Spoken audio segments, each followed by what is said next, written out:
High friend, Lakshmi blog cooking and লাইফষ্টাইললৈ আপোনালোকক স্বাগতম জনাইছোঁ। আজি মোৰ ভিডিঅ'ত আছে আদাৰ বাটাৰে সৰু মাছ। আহকচোন চাওঁ।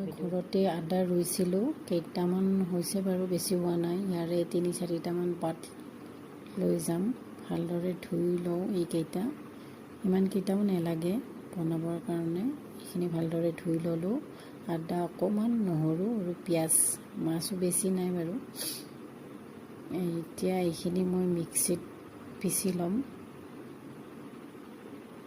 3টা পাত দিলোঁ, তাৰে পিঁয়াজ এটা, আদা নহৰু আৰু জিৰা, গোটা জিৰা।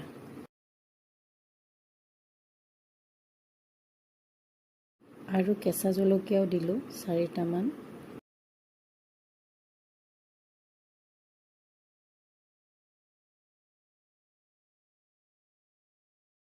এইখিনি হৈ গ'ল, ধুনীয়াকৈ পেষ্ট হৈ গ'ল।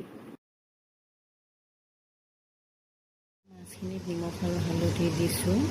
এইখিনি অলপমান ভাজিম 1 মিনিটমান।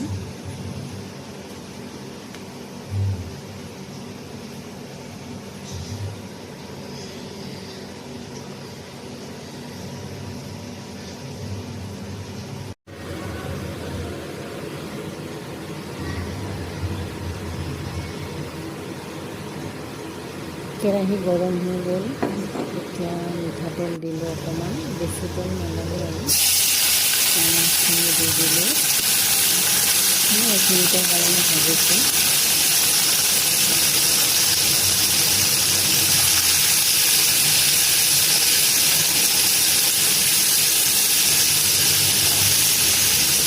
মাছখিনি অকণমান ভাজি ল'লোঁ আৰু এইখিনি এতিয়া উঠাই থৈছোঁ প্লেট এখনত। বেছি টাইম ভজা নাই বাৰু, 1 মিনিটমান ভাজিলোঁ।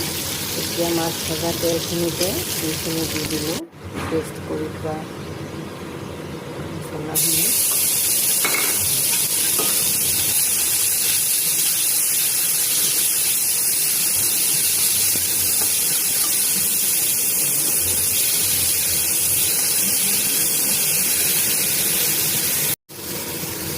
অকণমান জালুক আৰু জিৰাৰ গুড়ি দি দিছোঁ।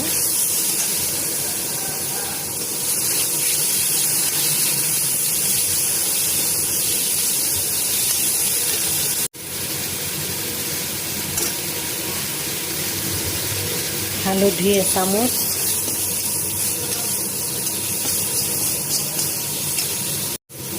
তাৰপিছত এতিয়া পানী দি দিলোঁ।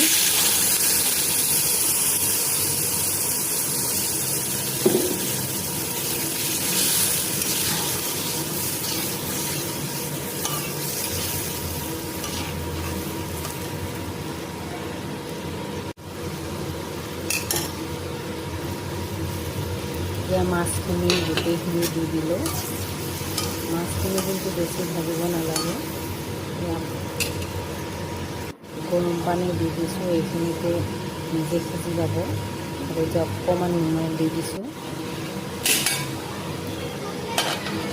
এতিয়া 5-6 মিনিটৰ কাৰণে উতলিব দিছোঁ। মাছখিনি ধুনীয়াকৈ সিজি গৈছে।